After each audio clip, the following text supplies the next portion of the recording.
With Blue Link Plus, you can access your Hyundai Tucson Limited remotely. Doors unlocked, temperature set, lost car found. There it is. Get complimentary class-leading Blue Link Plus. Call 562-314-4603 for complete details. The following is a GoPowerCat.com and Spirit Street production. You've discovered your link to GoPowerCat.com's PowerCat Questions podcast, presented by Fridge Wholesale Liquor, and it starts right now. Now, let's go to the WTC Gig-Powered Studios. Here's your host, GoPowerCat.com publisher, Tim Fitzgerald. Welcome to Lavender Day and the PowerCat Questions podcast. A little bit early this week because Wednesday, our normal day, is signing day. So we will have not one, but two recruiting podcasts for you on Wednesday. A morning one that might actually be a one this evening on Tuesday with Ryan Wallace, and then a more comprehensive one later in the day that will wrap up the signing class for Coach Chris Kleiman and company. But we're going to start off this week's podcast with basketball because we live dangerously. Tim Fitzgerald, Rowdy Gates, Zach Carlson in the WTC Gig-Powered Studios. We're sponsored by Fridge Wholesale Liquor. It's a little bit cold outside. Makes you want to get maybe a hot toddy. You ever had a hot toddy? A little bit cold outside?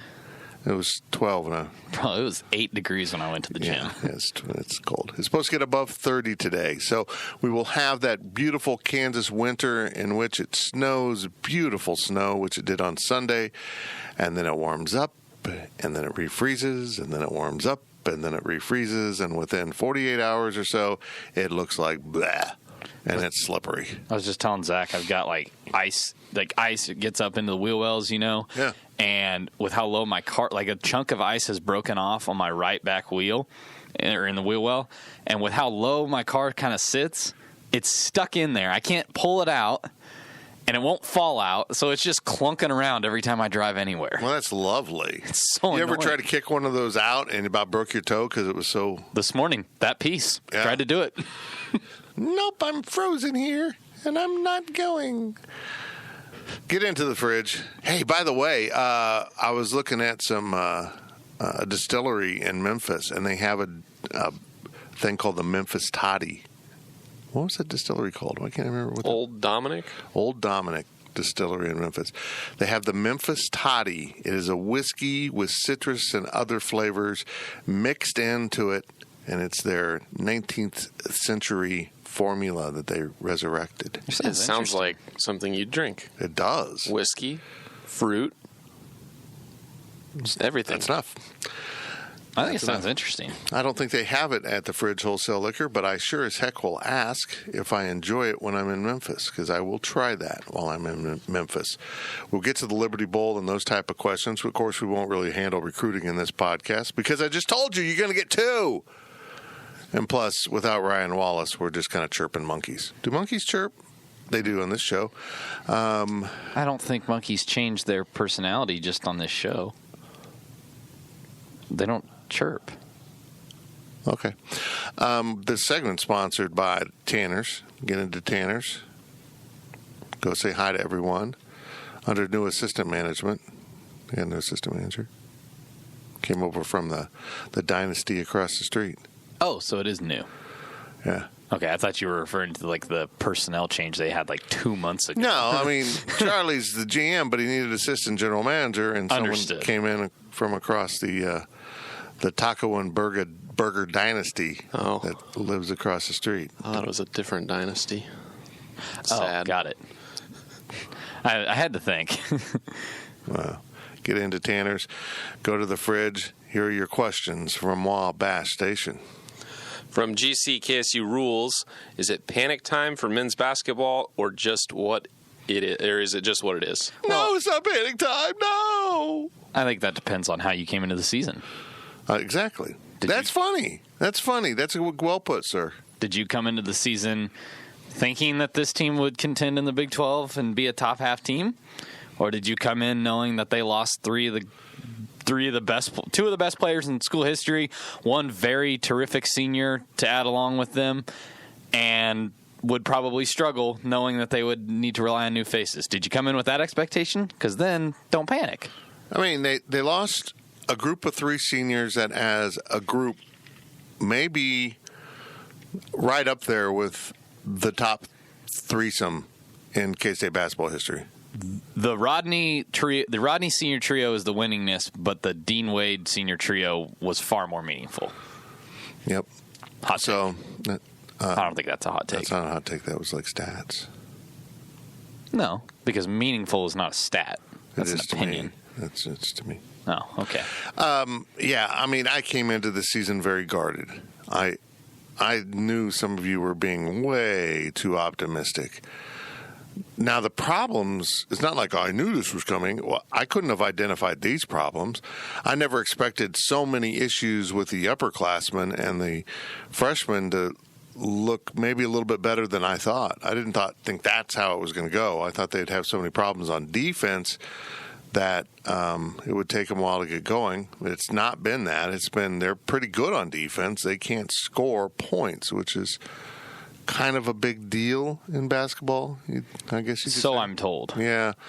So, yeah, I mean, if you were predisposed to believe that this program was rolling and was going to not go through a reload and would be, the 8-9 seed, and many of you thought they would be in the NCAA tournament, then yeah, brother, sister, panic.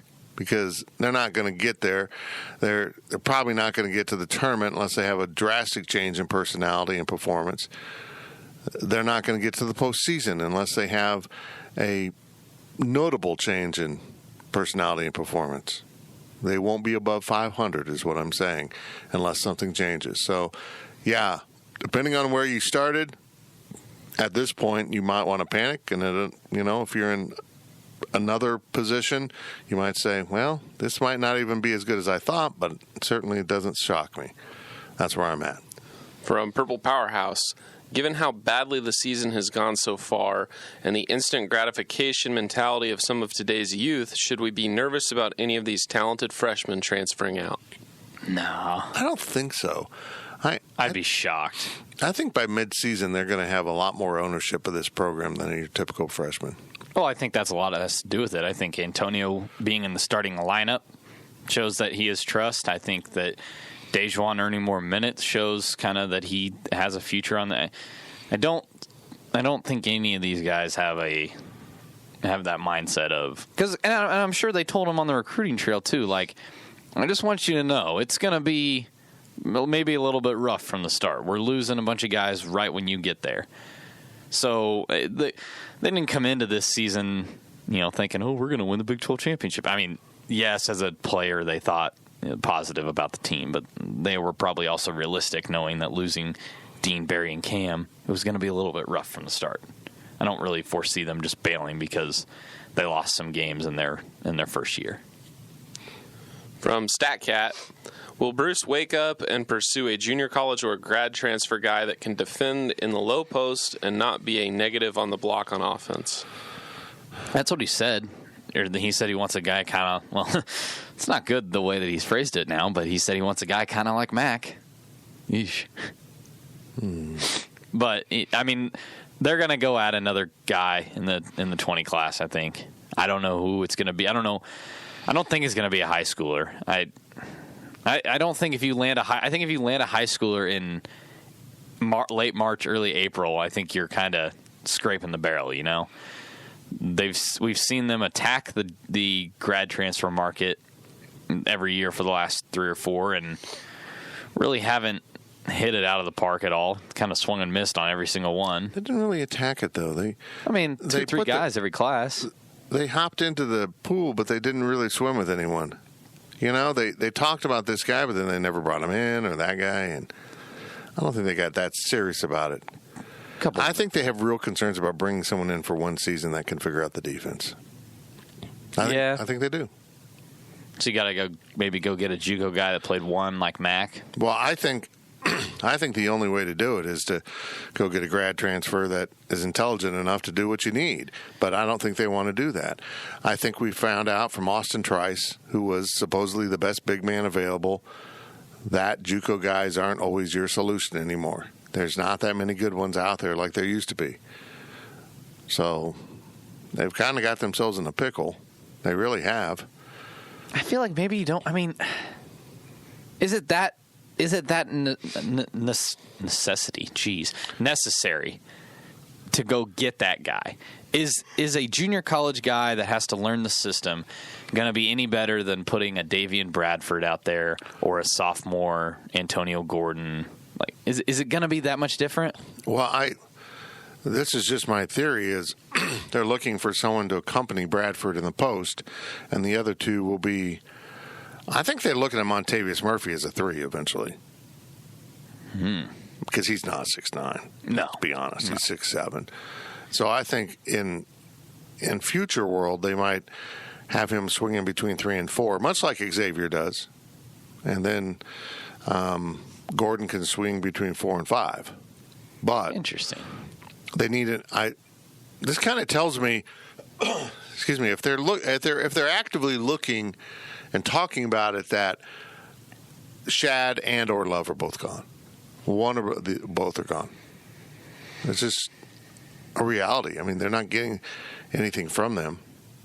Man, would you be shocked to see somebody? I'm not trying to start a rumor. Would you be shocked to see anybody leave here in the next 2 weeks? No, I wouldn't. Because if you're Nigel Shad, you haven't stepped on the floor this year. You stepped on the floor once last year, or like very minimal. I mean, it just seems like an ideal time to do it, especially if you've graduated or you can finish up your degree, go play somewhere else. It's the time. This finals week. Wouldn't be shocked. It's just, what would Casey's social media do? Because he's in every friggin' photo on social media. He's on the bench cheering. Someone, I mean, like when they go on, like they were walking around New York. There's Nigel. Yeah. Eating a hot dog. There's Nigel. It's Prudential or someone associated with the game put out 4 photos that K-State retweeted.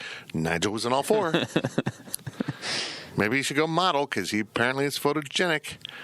Yeah, I think they want a Band-Aid to get them through to the next wave of recruiting.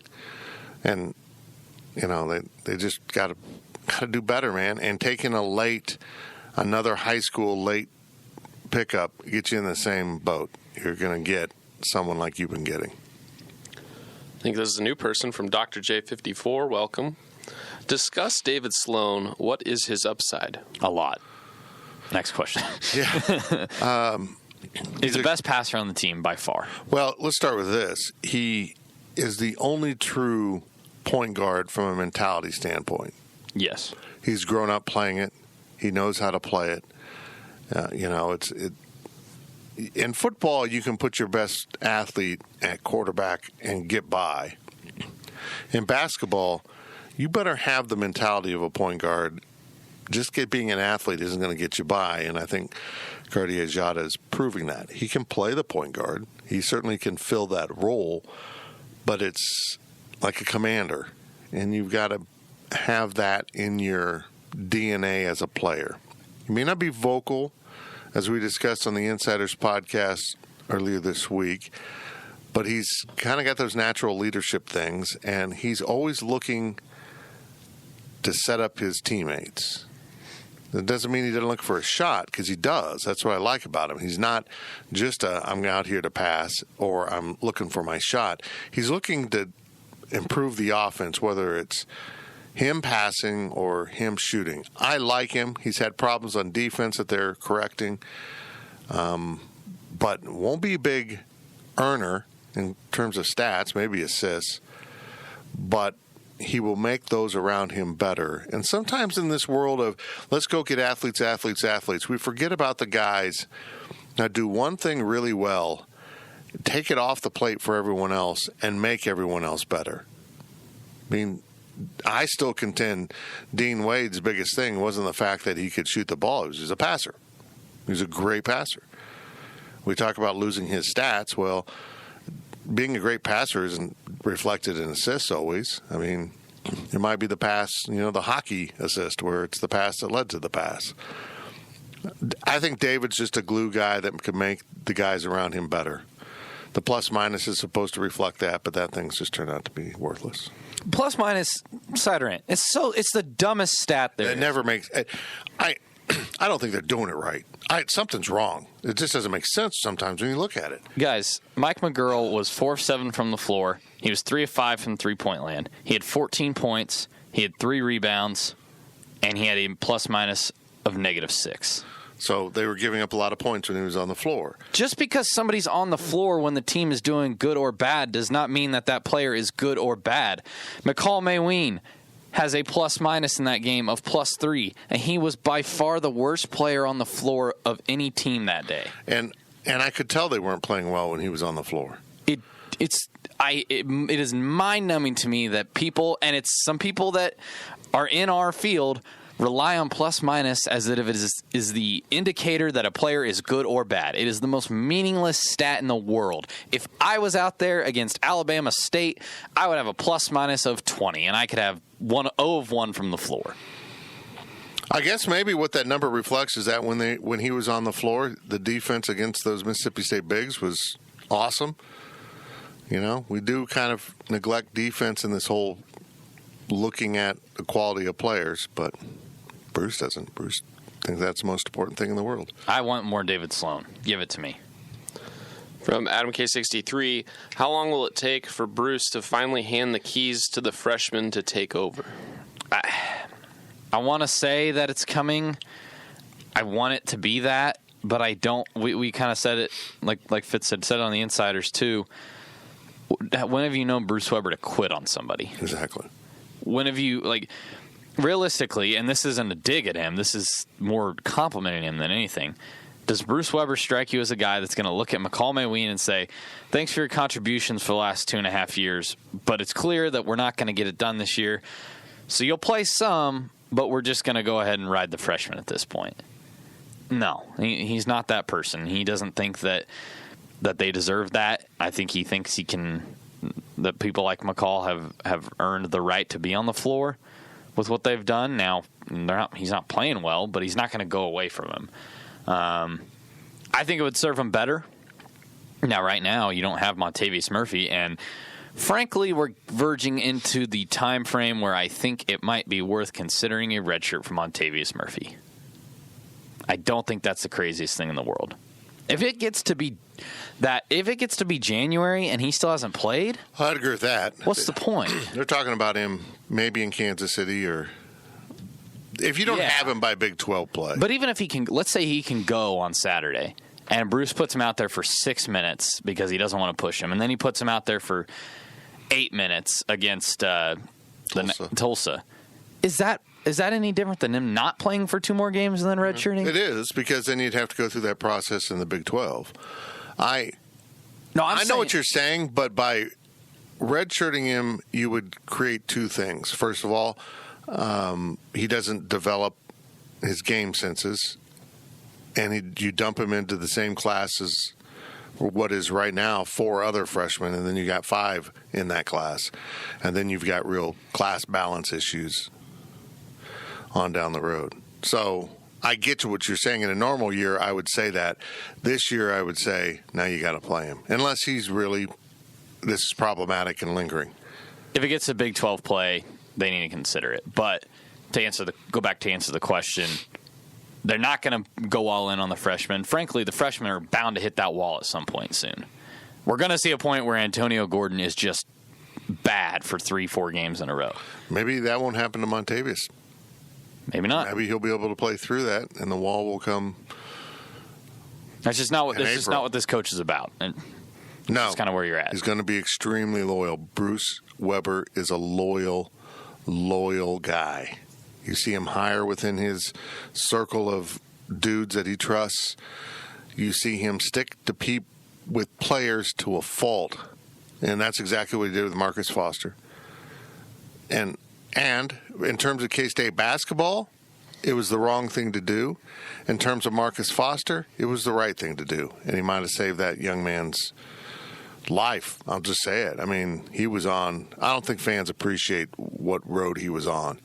Or, we haven't really talked about it because I feel like it's personal. And if Marcus wants to talk about his demons in the future, that's fine. But you can see now that he's in a little bit better place that how much he appreciated Bruce's loyalty, and I think he may not admit this, but I think he should have stayed at K-State and taken Kansas State's offers for help. But so be it. Bruce is loyal. He's not going to give up on guys. He's going to ride or die with these upperclassmen. He's going to ride or die with these freshmen. But he's not going to put the freshmen into the fire. If you're Bruce, you're feeling like, I don't want to throw them into the fire and get them burned. I want to kind of ease them into this so they're of great value on down the road. From KNED, last year's basketball team sucked it up pretty good to this point in the season, plus another month. Only adjustment was dealing with expectations, not new roles and new players and freshman starters, etc. I'm not expecting a title turnaround, but what level of turnaround is possible? Competent. Yeah. I mean, I don't feel like at this point it's I think the phrase turnaround comes into play if they start 0-3 in Big 12 play or something like that, you know? Well, if they could end up 6-6 in non-conference. Yeah, that's fair. I didn't expect them to be 6-4, but I didn't expect them to be 10-0 at this point. If they're 8-4 in the non-conference, turnaround for me is 8-10 in Big 12. Yeah. Because, now you're looking at a team that is 16-14 going into Kansas City or Alabama. 17-14, 16-15. Always forget about that stupid freaking game out of conference in the middle of the Big 12 season. I think we're looking at a team that 8-10 or 9-9 is very, very good. Let's start with this. Let's not worry about the Big 12 season right now. Let's worry about this Saturday in Kansas City with Tulsa and the following Sunday with St. Louis. St. Louis and the following Sunday with Tulsa. Why do I get those two teams? Sunday? It's a Sunday, I think, yeah. And we'll be gone? We'll be gone. That's what I thought. Michael Goins on the Rewind 2 weeks in a row. What a guy. But, yeah, let's worry about that. Because those aren't easy games. They're not easy games. They're very losable games for how this team's been playing. And but they're also comparable to UNLV. So I'd like to point out that without the freshmen at UNLV, they probably lose. They've made the big plays down the stretch that they needed. And that's why if you can get Murphy back, I think you'll see a rise in the performance. I don't think he's kind of lost all the momentum he had from the start of the season, so we'll see where he's at. But just having the other athletic body will help if he's still athletic with that knee, ankle. I love it when they say lower body. Yeah. What's that mean? I mean, does he have a rump injury? He's got a sore right bum cheek? I don't know. Just tell us. It's not football where they're going to go out there and try to take out his knees. Montavious is going to be a nice addition to bring back, but he's not the savior that some people are painting him out to be. No. They're not 10-0 if Montavious Murphy's healthy right now. Montavious in his junior season might be the savior, but Montavious in a freshman season in his first semester, he improves the team, but he's not going to add a spark plug that ignites the engine. I don't think. I would just encourage people to not expect to be over 500 in Big 12 play, and then you're not going to. I mean, you're setting yourself up for failure if you're looking for 10-8 or 11-7. The reality of this program right now is this.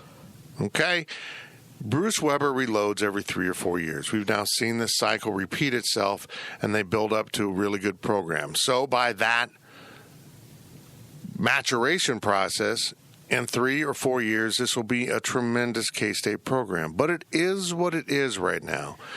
It is a rebuilding year. I personally don't think this far into a program you should be rebuilding every few years, but here we are. This is exactly what it is. So just let it play out. Appreciate the little things. Appreciate tremendous effort. Appreciate that defense they play. Appreciate improvement by the younger players that will be the foundation of that next wave of success. Appreciate it for what it is.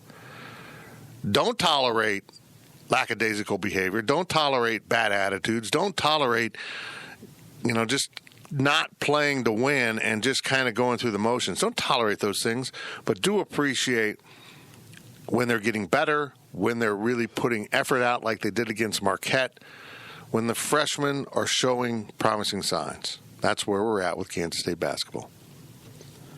From StatCat, if I set the over-under for the number of league games we will win in basketball this year at 4.5, which side are you taking and why? Ooh.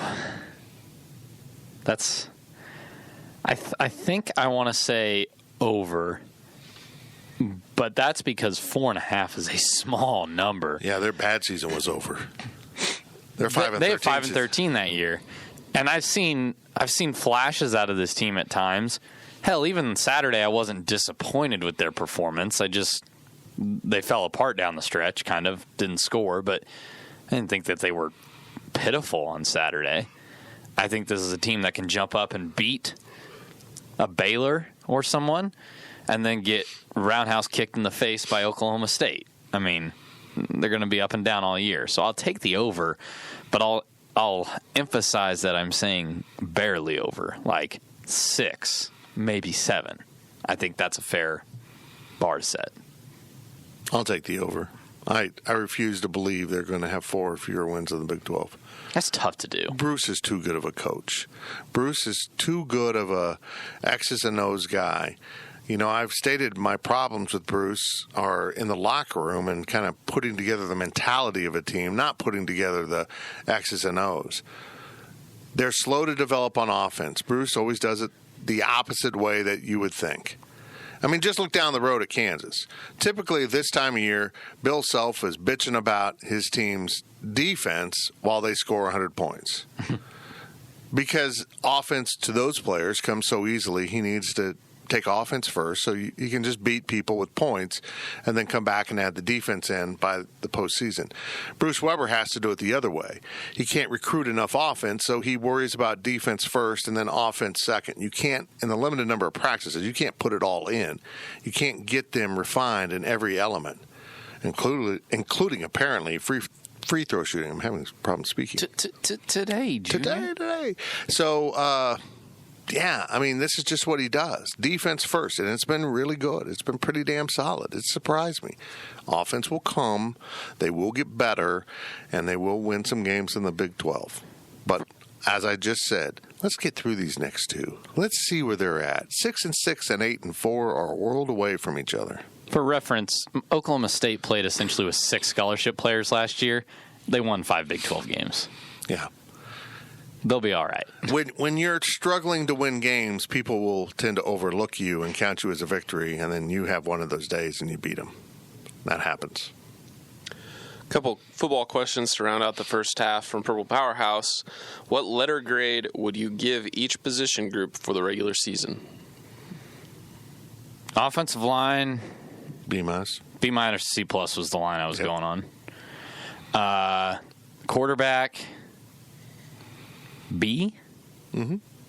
I'm with you. Running back, I'll give them a B+ at running back because they far surpassed my expectations. Fair enough. You're doing a good job. Keep rolling. All right. I'm not going to do a fullback that doesn't. Fullback, tight end? Okay, fullback, tight end. Since Nick Lenners is apparently all Big 12 fullback? Whatever. I'll go with C+. Maybe B-. I wasn't that impressed with them.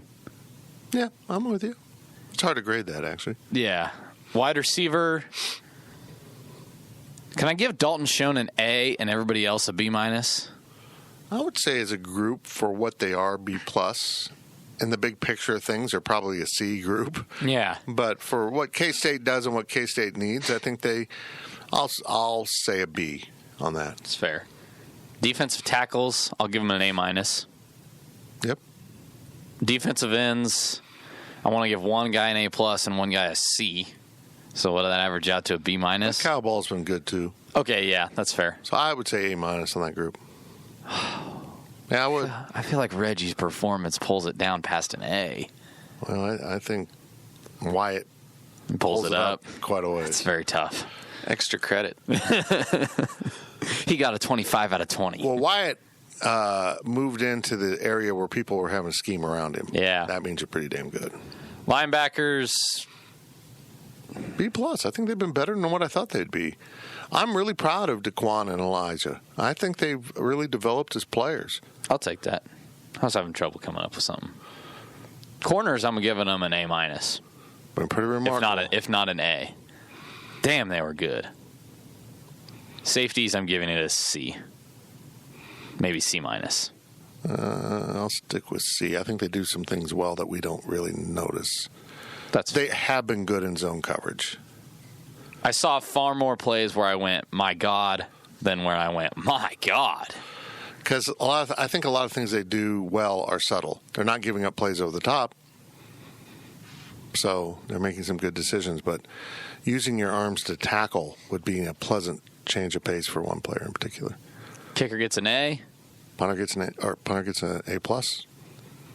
I go A-. He's B+, A-. He had a 2-game stretch there where he struggled. I'm not worried about one bad punt here and there at this level, but I can't give him an A+. It was at least one a game for 3 games in a row, I think. It was a pretty rough stretch there. I can't give him an A+. K-State won some games without him being so good and flipping the field a couple times. They probably would not have won.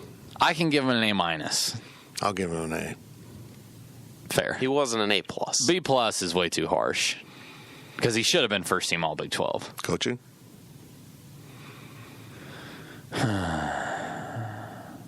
It's tough. Say, overall, I'm going to say A,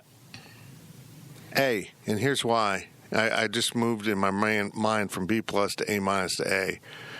Think about the parts they inherited to fit the system they were trying to run. The only place they really struggled to do what they want to do is the offensive line.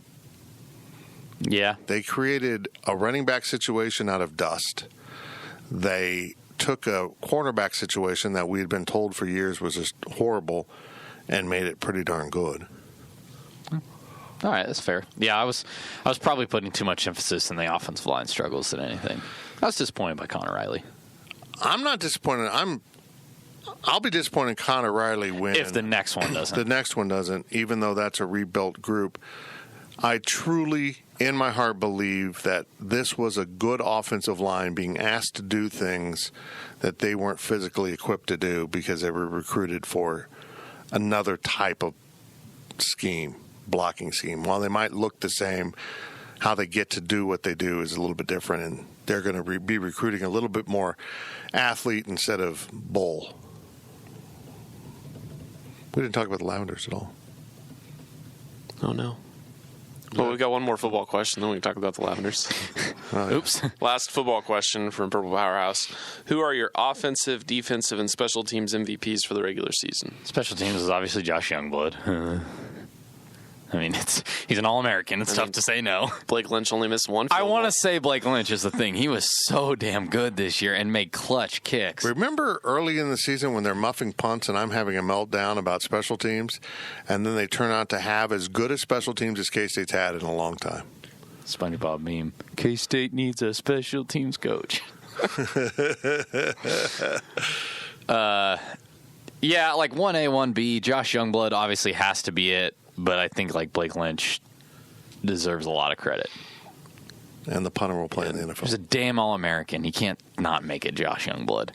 Defensive was Wyatt Hubert, hands down. Well, sometimes he stands up. Well, his hands are always in the ground. No, sometimes he speed rushes from a standing position. Oh, I see what you're saying. Sorry. Misunderstood you. And offensive stuff. I'm going to say Dalton Schoen. I would say Dalton Schoen or Gilbert, just because if Gilbert hadn't been hurt, I'd probably go with him. But Schoen's been the rock, and it's hard not to argue Skyler. He's kind of kept the thing going. I think we overlook how many games K-State might have lost, scoring drive or two that doesn't happen if Dalton Schoen doesn't make a massive third down catch. So I'm going to go Dalton Schoen. Fair enough. The Lavenders are dope. They're amazing. They're incredible. So here's the problem: is last year they did the actual throwback to the lavender over purple, which, if you ask, the rewritten version of history was on purpose, and I know that it wasn't on purpose. or at least I believe in my soul that was an accident, that they just put the wrong color code on the tops. And they came in that way, and it ended up being kind of a thing. We saw other schools do it.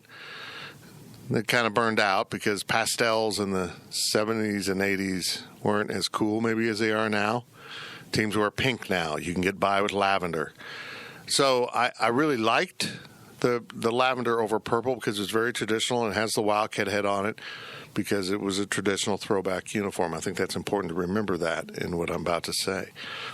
But you also now, because the NCAA is overbearing in other areas and ridiculous in other areas, some areas, you have to get a waiver to wear two-tone uniforms. I don't understand that. If it's considered a dark uniform, it's a dark uniform. I don't get that. If it doesn't clash with your opponent, I don't get it. But anyhow, you do. You have to get a waiver, so it was kind of a problem. And you could not wear it in the postseason. There was no waiver available to wear it in the NCAA tournament. So I knew Bruce was going to do this. I think they did an incredible job of picking a nice shade of lavender. You can go to pink. You can go to purple. It's kind of got a little gray cast to it, just a little bit. It's very nice. It's Zach? Okay, over there? Nerd. Color nerd. I'm a font. Says the guy that criticizes fonts nonstop. Oh, no, I just think it's funny how Fitz can take color to a whole nother detail. Yeah. Well, it is true, though. I see colors. He does. It's weird. Like we've got two shades of lavender that I picked at different points in our... Guys, pain in the office was a train wreck. Well, I mean, we've got like 3 different shades of purple in here. We got 2 different shades of lavender that I use in different ways. One's almost a white and one's more of a lavender, and that is in a wall in our lounge area, and I then matched it with my brain to a color on a sign, and it matches perfectly. So I see colors really well, but I like this color of lavender a lot, so I knew Bruce was probably just going to go with the shorts that matched it. And he didn't change anything on the shorts. He left the Wildcat head on there because it's still supposed to be a, what's the word? A faux back. Faux back. It's not a real throwback. It's a fake version of the throwback, and I'm a big fan of the faux back because the faux back, F-A-U-X, is honoring your past without being a copy, a blueprint, just a direct descendant of it. So that's why I think the Fightin' Willie would be cool on a football helmet. It was never on the helmet, but it captures the era. And this captures the era of the 70s when they were wearing these. And I love them. And now they can wear them. I hope the grays are gone. I think they are. I hope this replaces the grays. Well, they never rolled out a gray of the new uniforms. What I don't understand about the grays was they were considered a home uniform. Yeah, but they were dark. But they were really dark. And the lavenders last year were considered a road uniform, and they were lighter than the Especially grays. when Thomas Gibson wore them. Oh, my God. Thomas Gibson, sweaty Thomas, turned those things into black uniforms.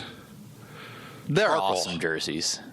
And if you're one of the people that's upset that it doesn't have a Power Cat on it, take a deep breath, relax. They're not going to wear them frequently. I bet they wear them 2, maybe 3 times this year. And K-State's never going away from the Power Cat. And if they do go away from the Power Cat, they're not going back to an old logo. They would come up with something new. So He's honor the past, and that's why they don't have the Power Cat on them. Now, I would have been fine if they put the Power Cat on them. I really would have. Kind of tying. Yeah, I would have been okay with it, but I'm not mad that it's not. Right, exactly. I like both of them. I think they're cool. They Zach, are what you they look are. like you have a controversy. No, I just wanted to say that it looks like, or like making a new uniform out of an old uniform is kind of like taking a true story and making your own movie about it. You can change some details. It's true. It's like The Blind Side. Yeah, That wasn't a documentary? facts have been changed in this story. Mom wasn't as hot. What?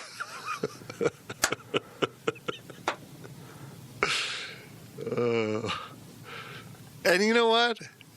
These uniforms are hot. These are Sandra Bullock, in her prime, hot uniforms. That's it for the first half of the Power Cat Questions podcast. We'll be back with football on the other side. We're sponsored by The Fridge. Stay locked in. The Power Cat Podcast will be right back. Selling a little or a lot?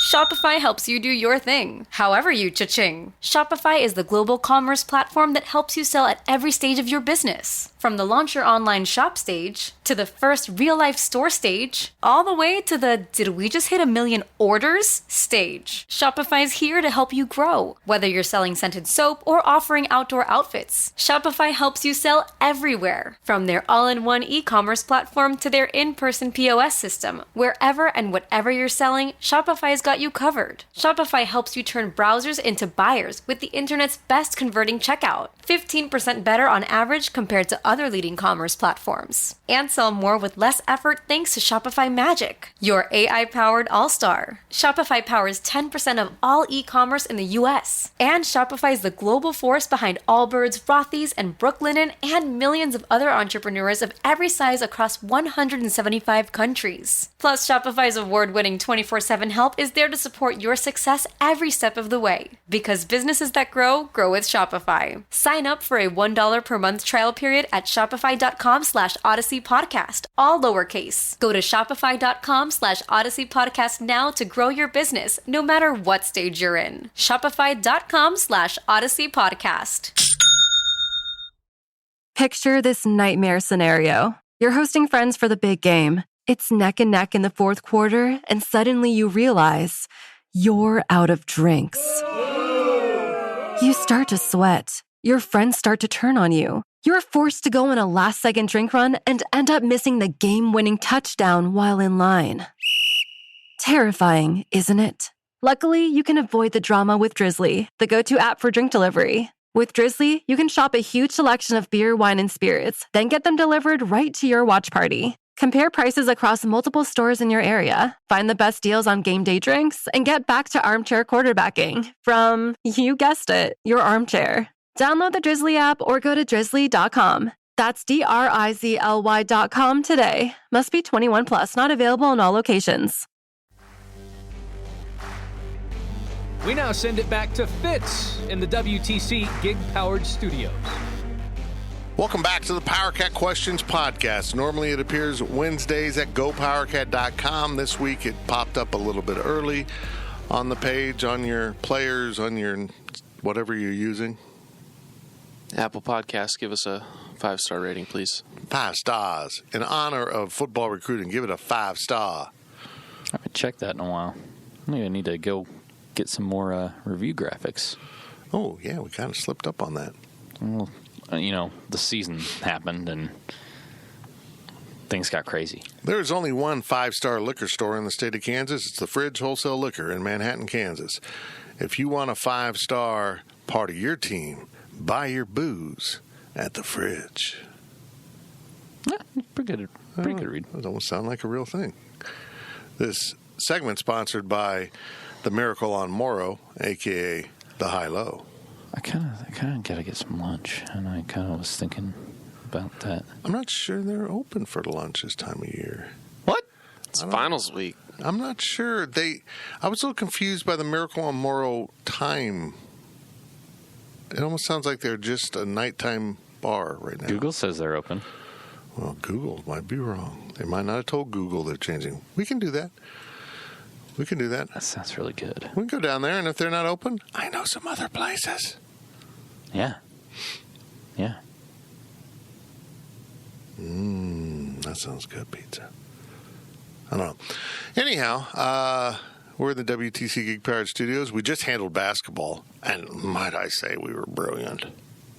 I thought we were very fair in our assessment without being overly critical. We didn't use the word suck once. Well, did I? No. Oh, okay. So. I'm not going to go back and check.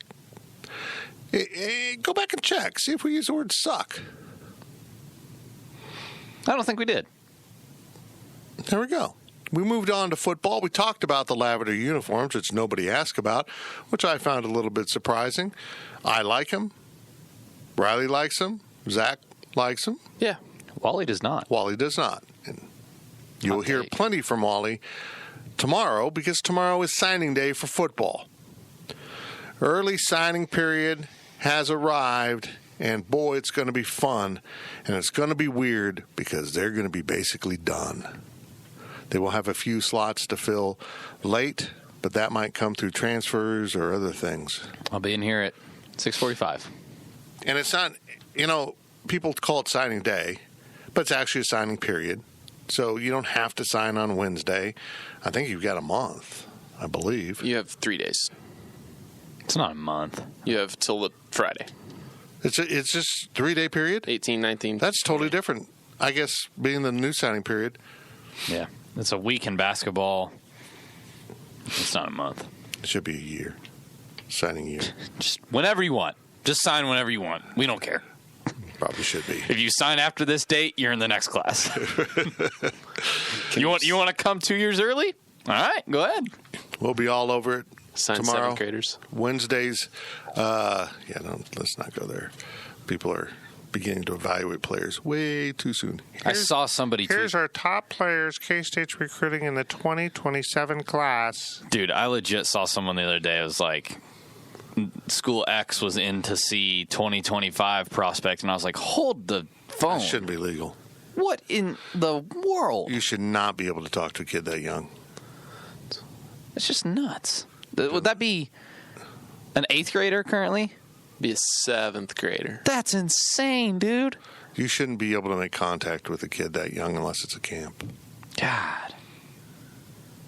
Just ridiculous. And if you're wasting your time on a junior high recruit. I take it was basketball? Yeah. Yeah, because they've got plenty of time. They've wrapped up their class. They're probably pretty good on the next class. That's really what's going on is after this group signs. Let me specify. It was not K-State. Yeah. After this group signs in football, they're really going to be locked in on 21, which they have been. I mean, we've seen some commitments from 21, but that'll start moving pretty quickly.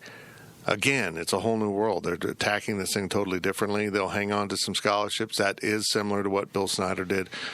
But I think, oddly, I think a running back transfer is also on the possibility. I think it could be on the radar. I don't think it's going to happen. I agree with that. It's got to be the right guy. And last year, they were fortunate enough to find the right guy twice. Well, one of them, James Gilbert, was apparently going to North Dakota State, which we found out later. Oh, really? Yeah. I missed that. Yeah, he dropped that in a press conference. Yeah, I talked to Coach. I was probably going to North Dakota State. I'm like, what? That's a pretty good get for North Dakota State. He would have really torn up FBS. Him and Trey Lance at quarterback, they're already deadly enough this year, but they would have been insane.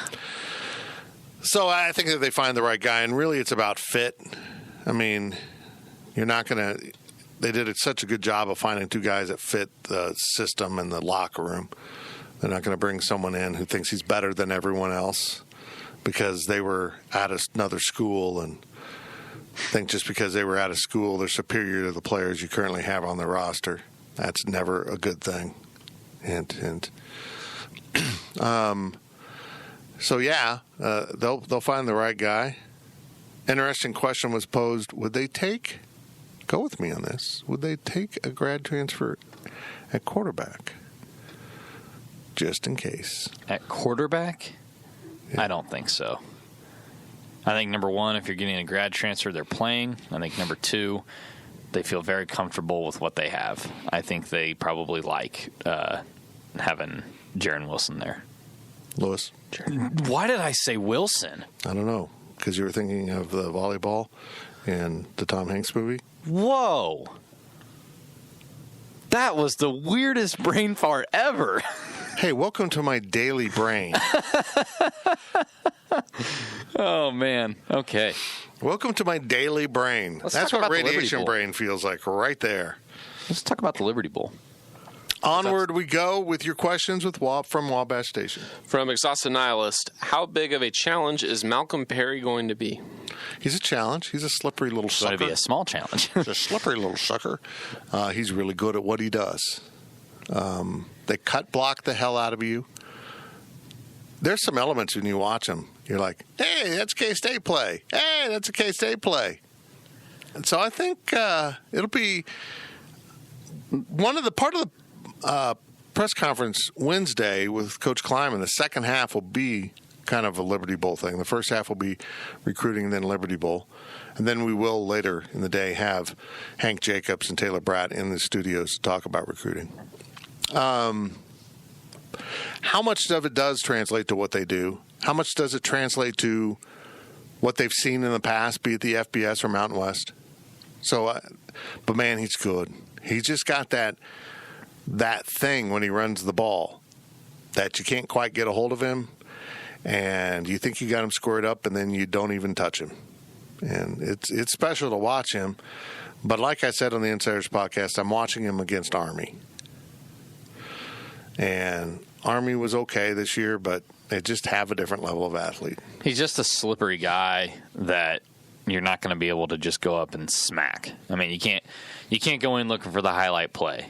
You know, you're gonna whiff. You're gonna end up on his highlight film if you do that. You got to just go down to the basics. You know, form tackle, break down, open field tackle, whatever it might be, and you can't let him get away from you, because I think even if he was, you know, if he's me to you right now, Fitz, he has the ability to slip around. And in case you guys aren't aware, I'm only 4 feet from Fitz. Yeah.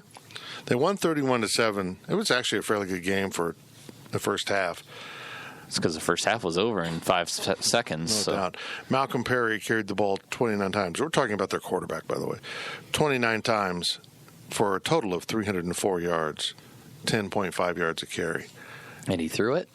0 times. Yep. They threw one pass by Chance Warren, and when they throw, that's kind of what they throw at Chance. But they do a nice job when they do throw of, they didn't have to throw. They were running the ball so effectively, they didn't need to throw the ball. But kind of like K-State, they lull you to sleep on the back end, and they'll slip a running back or someone. Being recruited as a wide receiver to one of these academies is an insult. It's kind of like getting play right field in Little League. Don't screw up what we ask you to do, but don't do too much. He's good. He's going to be a headache, and it's a nice matchup. What I found most telling about him, even when tackled, you don't square him up, you don't hurt him, He does a great job of stepping out of bounds, of getting out of the way, avoiding direct contact. That's how you can carry the ball 30 times and survive. I made this comparison on the Insiders podcast. It's because it's the best one I can come up with. He reminds me carrying the ball of Puka Williams. You get him in space and you don't get him down quickly, you got big problems. If you let him run around, you got big problems. You're trying to chase a chicken.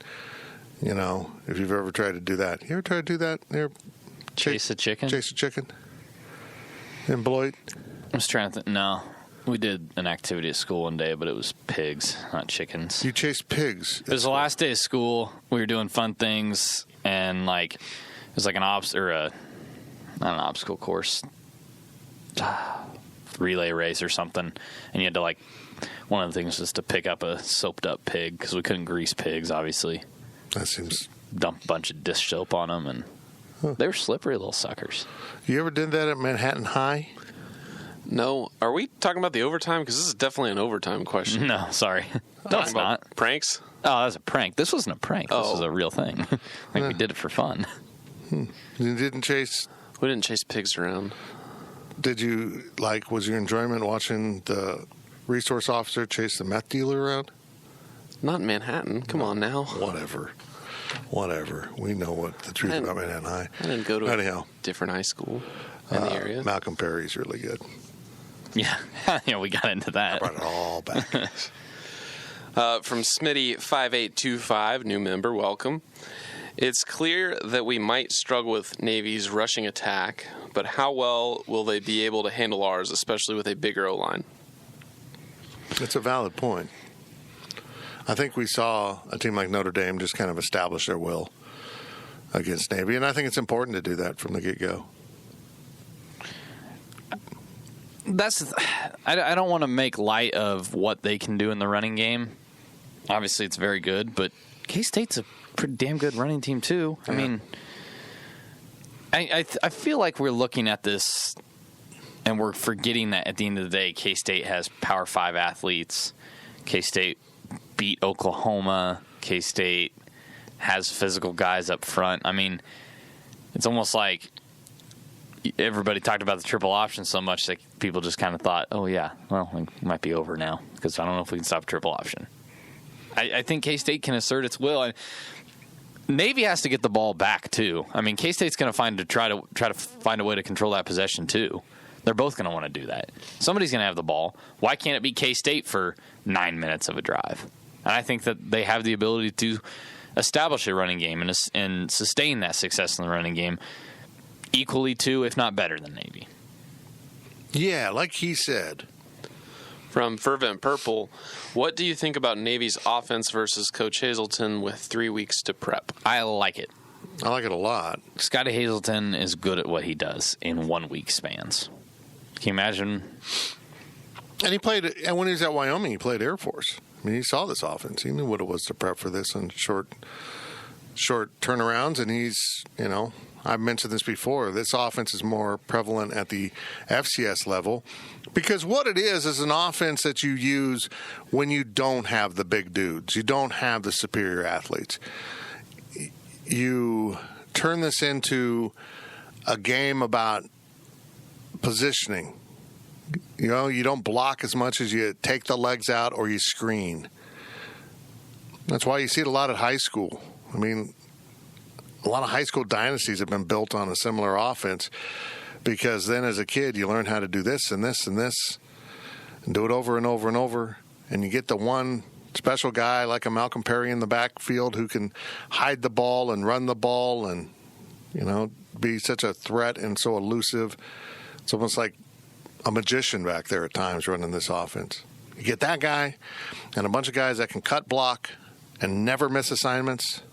Oh, man, you're going to win a lot of games. I just feel good about the fact that I think Scotty Hazelton is a proven coach and he has more time to figure out. And I don't want to simplify what they do, but at the end of the day, it really is kind of one thing.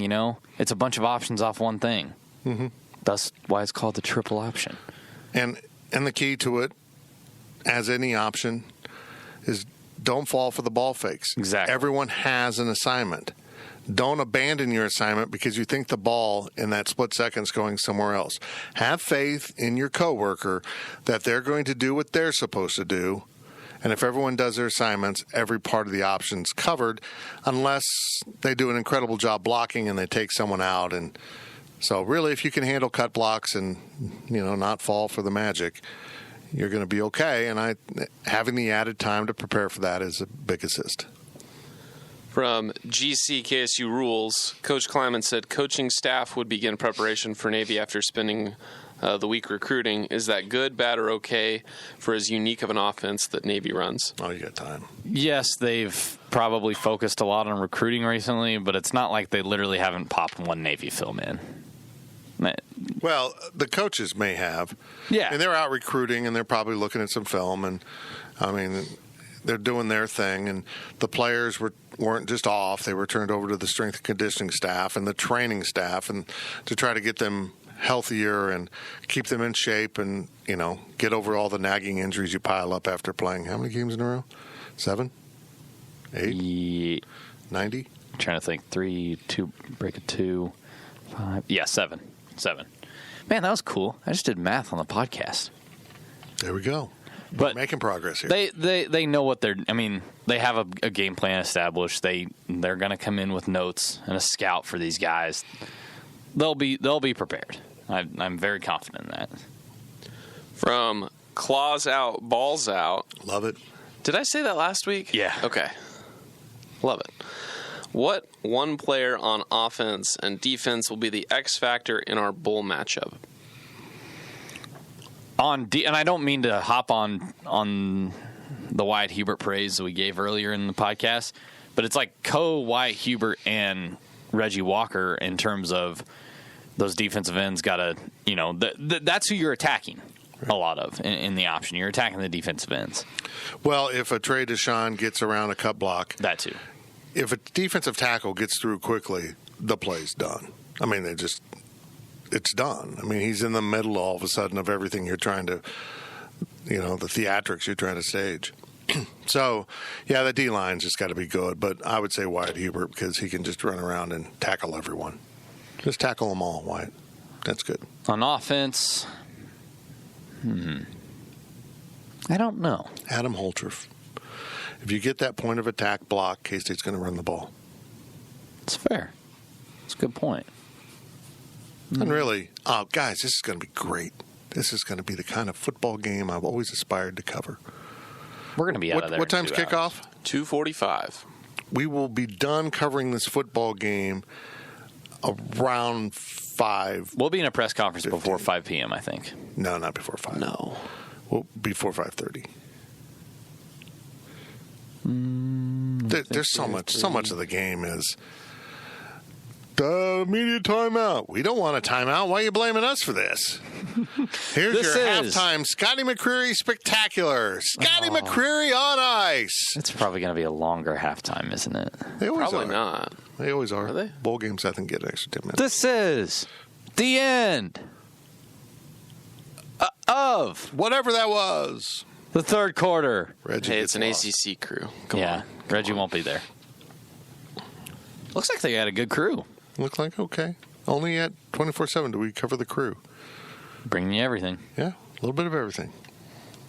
From PowerCat Ryan, with the extra time to prepare and self-scout, are there any wrinkles from Messingham's offense at North Dakota State that we haven't seen yet that you expect to see in Memphis? I feel like we could see a lot of that 3 running back thing. Yeah.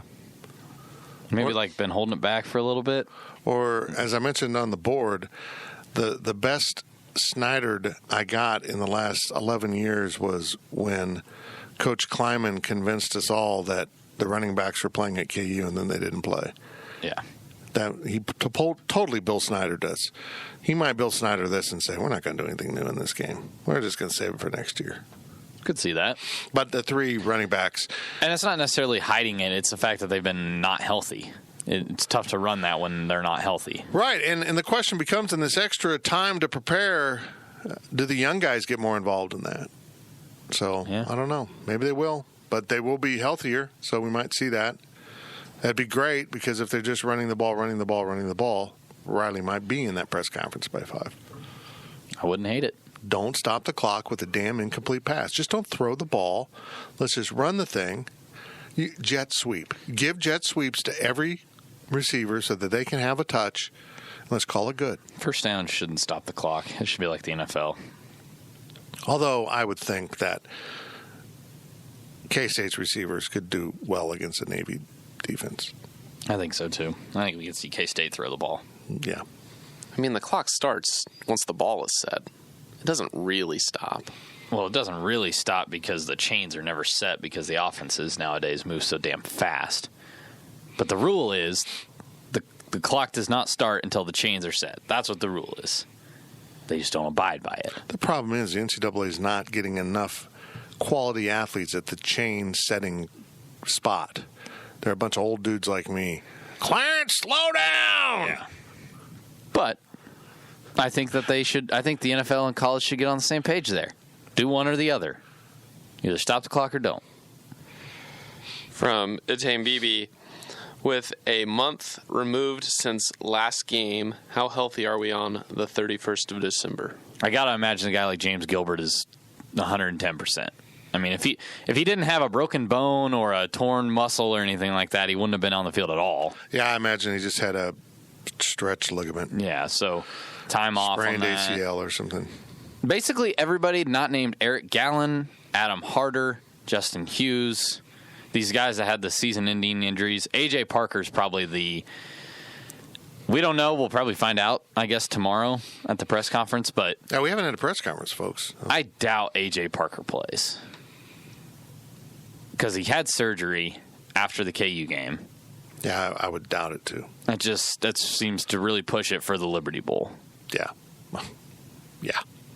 So Let's not get him hurt again. Let's have him available in spring football so he's all shiny and new for 2019, 2020, 2020. What happened? How did it get to 2020? I don't know. My computer still works. I don't understand. It was supposed to stop working 20 years ago. Yeah. Now you have a new one. So maybe it did stop working. 2K37 is the new problem. Is it? What? Yeah, there's some coding thing. That's 2037. There's a. Hopefully I'm dead by then. You. It's a joke. Man, I'm telling you what, if I'm around to face that, I have beaten the odds big time. From KSU number 1, last question of the podcast. Do you believe K-State is an underdog to Navy? No. Absolutely not. No. I think they are, though. Are they really? I think Navy was a 2-point favorite, weren't they? K-State was. Why don't you look that up? There's a bunch of books that have it one way and a bunch of books that have it the other. They don't know what to do with this game. And let's be honest, it's not really about who's favored. They're just trying to balance the money. Yeah. They're trying to, and it's a couple points. I don't know. Maybe Navy, maybe all those officers that went through the Naval Academy are actually sports gamblers too as a hobby, and there's a lot of money moving on the academies. According to CBSSports.com, which got the lines from. Okay, maybe they just set them. No, excuse me. It says Sportsline. Kansas State is a 2.5-point underdog. Is it treason for a member of the military to bet against a military academy? Should be. I'm excited, man. Watching that game more closely, and even though I was at a Christmas party and I couldn't watch as close as I wanted, just the whole thing of that Army-Navy game. God, I'd love to go to it. I would love that to be the final chapter of my 15 Saturdays, 16 Saturdays book I'd love to write. You go to the greatest game or the greatest venue every week. They're lucky that one of the teams is usually pretty good, because if they were both like 4-8 coming, or 4-7 coming into that game, wouldn't be very fun to watch. When you mean both of the teams being good, you mean Navy, right? Well, Army went through the stretch a couple of years ago where they were ranked. Yeah, they were. Army had won the last 3. Yeah, or something. Army was on a winning streak coming into this one. But for the last 20 years, Navy has dominated. Did you guys see how Trump flipped the coin? No. I don't mean it as a dig at Trump or anything, but it's so weird. He's like holding it in his hand and he just kind of threw it. He didn't like flip it with his thumb or anything. He just was like, boop. I grew up a rich I was like, did that really flip, or did he just kind of toss the coin out there? I didn't ever flip a coin as a kid. I only had paper money. Only new bills. I don't know. They handed Trump the coin and he said, what is this? What is this thing? What is this piece of metal? Is this a president on this coin? And how do I get to be one? I would like to be on the coin. You make a new coin. It'd be a great coin. The greatest coin of any of them. It'd be the worth the most. Oh, boy. We just went political. But in a fun way. We joke. Nothing I said was inaccurate. We joke. Riley does a pretty good Trump. That's very humorous. And he might vote for him. Yeah, why not? Yeah. Oh, boy. That's it for the PowerCat Questions podcast. Some of you now hate us. That's all right. We're used to it. We'll talk to you real soon. As I mentioned, 2 recruiting podcasts coming up on Wednesday at gopowercat.com. Tune in for that. Do you tune in anymore, Zach? To what? To a podcast? You don't really tune in. I mean, you hit download. You don't have to move any dials. Lock in, download, do whatever you crazy kids do, and do it well. You've been listening to the PowerCat Questions podcast, presented by Fridge Wholesale Liquor. PowerCat Podcast. All rights reserved. GoPowerCat.com and Spirit Street Publishing.